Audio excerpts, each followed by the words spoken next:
Eh bien bonjour à tous messieurs dames, j'espère que vous allez bien. Aujourd'hui on se retrouve, on est le 21 février 2024. Il est exactement 19h50, on est tout juste un peu, enfin on est vraiment avant la fin de la fermeture de Wall Street, mais tout juste un peu avant des grands rendez-vous. Je fais cette vidéo vraiment très courte comme d'habitude, le CAC 40 qui fait plus 0,22%, on est à 7812 points malgré le fait qu'effectivement on a eu des grosses baisses, on a eu un CAC 40 qui a performé puisqu'on est sur des records historiques. Un Eurostox à plus 0,32%, le DAX à plus 0,29%, le FTSE moins 0,73%, le Dow Jones moins 0,15%, le Nasdaq moins 0,76%, le Nikkei 225 moins 0,26%, on a le pétrole Brent à 82,79$, le Bitcoin 50 867$, le 11 d'or 2022,39$, l'euro USD à 0,81$. Au palmarès du SRD, on a Forvia qui fait un plus 9,31, Carrefour qui fait un plus 4,93, Alstom plus 4,41, Alten qui fait un moins 4,58, Antin Infrat qui fait un moins 7,36, Edenred qui plonge à moins 11,46. Alors, qu'est-ce qui s'est passé aujourd'hui? Déjà, bonne nouvelle, CAC 40, plus 0,22%. On a à nouveau encore record absolu sur l'indice parisien, notamment grâce aussi à Carrefour. Mais comme je vous ai dit, Edenred qui fait une énorme baisse, moins 11,46%.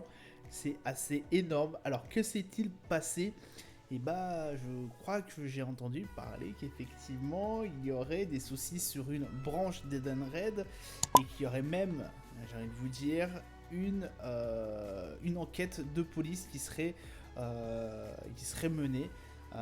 Donc voilà, c'est quand même sa filiale italienne. Voilà.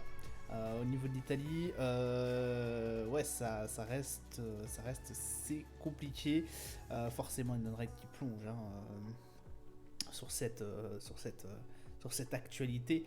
Mais ce qui va faire bouger aussi beaucoup, c'est notamment Nvidia qui va publier d'ici peu de temps sa publication trimestrielle qui est très attendue, plus 0,37%, vous imaginez, pardon, plus 37% pardon, de l'action Nvidia.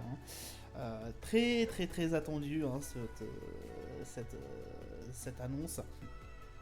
Bien évidemment, on a eu aussi, si je ne dis pas de bêtises, l'un des cadors, on a eu, je crois, Amazon qui a publié, qui s'en est pas si mal sorti que ça, mais ça reste quand même très compliqué, en tout cas pour certains, enfin pour les indices américains pour l'instant, assez compliqué de voir ça.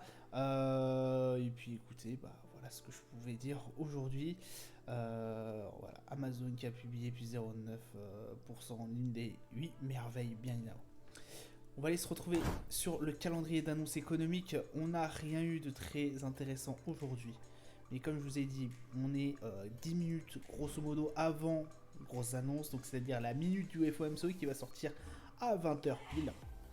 Voilà, à suivre de très près. On va savoir ce qui se trame ce qui s'est tramé en tout cas lors de la dernière réunion de la Fed. Demain, on aura le flash PMI manufacturier au niveau de l'Allemagne. Et puis ce sera tout ce qui nous intéressera pour demain. Petite semaine, alors après oui et non, puisqu'on a quand même des grosses valeurs qui sont sorties. Et alors, sur nos marchés, on a un CAC 40 effectivement qui bat un nouveau record, 7815 points, on est à 68 au niveau du RSI, ça se passe très bien. Le MACD est toujours en belle tendance haussière, le volume qui reste toujours bien intéressant, et puis écoutez, pour l'instant, ça se passe pas trop mal. Le Brent, 81$, pour l'instant ça se passe pas si mal que ça. On est pratiquement sur les plus hauts qu'on ait connus depuis la remontée qu'on avait eue jusqu'au fin janvier. Donc là voilà, ça fait tout pile un mois. On va peut-être aller atteindre des niveaux qui sont aux alentours des 85$. On s'est fait rejeter bien évidemment des 78. Bien que voilà, paraisse quand même peut-être un mouvement baissier qui pourrait s'apparenter à ce qui va arriver. Le RSI à 58, écoutez, pour l'instant ça se passe pas si mal que ça pour le Brent, en tout cas si vous êtes en achat. Le 11 d'or, lui, cale sur les alentours des 2020$. On s'était fait rejeter des 2000 et quelques. avec forcément une très très grosse résistance aux alentours des 2050, comme je vous avais déjà maintes et maintes fois parlé, mais elle s'enlève maintes et maintes fois. Très très gros support pardon, aux alentours des 2000. Voilà, les 2021 pour l'instant, voilà, on est sur une journée baissière hein, pour l'instant. 49 au niveau du RSI, c'est un RSI qui est extrêmement stable, de toute façon c'est corrélé forcément au niveau du MACD, on n'a aucune tendance hein, pratiquement.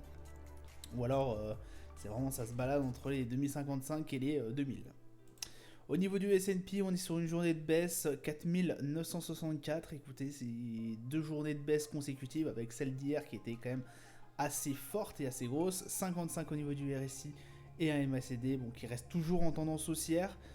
Des volumes qui sont moins importants, mais on a eu une semaine, j'ai envie de vous dire une semaine assez, assez peu chargée. Et puis on a eu le President's Day qui était lundi, donc forcément ça a pas, on n'a pas eu de grosses semaines qu'on aurait pu avoir il n'y a pas si longtemps avec Fed et tout compagnie, malgré que la minute du FOMC va paraître d'ici peu de temps.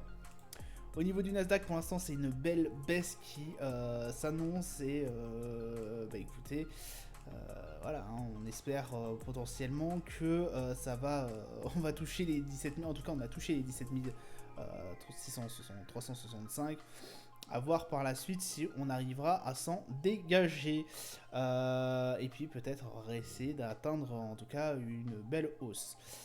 48 au niveau du RSI, bah écoutez, pour l'instant, à voir ce que ça va donner. Le MACD en tendance, bah écoutez, pas baissière, mais on commence à s'affaisser petit à petit et un volume qui reste bon, tout de même assez correct. Au niveau du Dow Jones, 38 009. Écoutez, pour l'instant, le RSI à 55, le MACD toujours en bonne tendance. Ça se passe pas si mal que ça, malgré le fait qu'effectivement, on cale un peu sur ces niveaux. Hein. On voit bien que là, les marchés américains commencent à avoir un peu moins d'entrain, un peu moins de force pour aller chercher des records historiques. On voit que ça cale un peu plus. Mais bon, j'ai toute confiance en les indices américains. Alors après, très attention à tout ce qui se passe au niveau du resserrement monétaire et surtout du calendrier de la Fed qui peut être énormément bouleversé. Et on fait bien évidemment très attention à cela. Voilà, ça sera tout pour moi pour aujourd'hui. Je vous souhaite une excellente journée, une bonne soirée à vous. Je vous dis à plus tard. Ciao, ciao.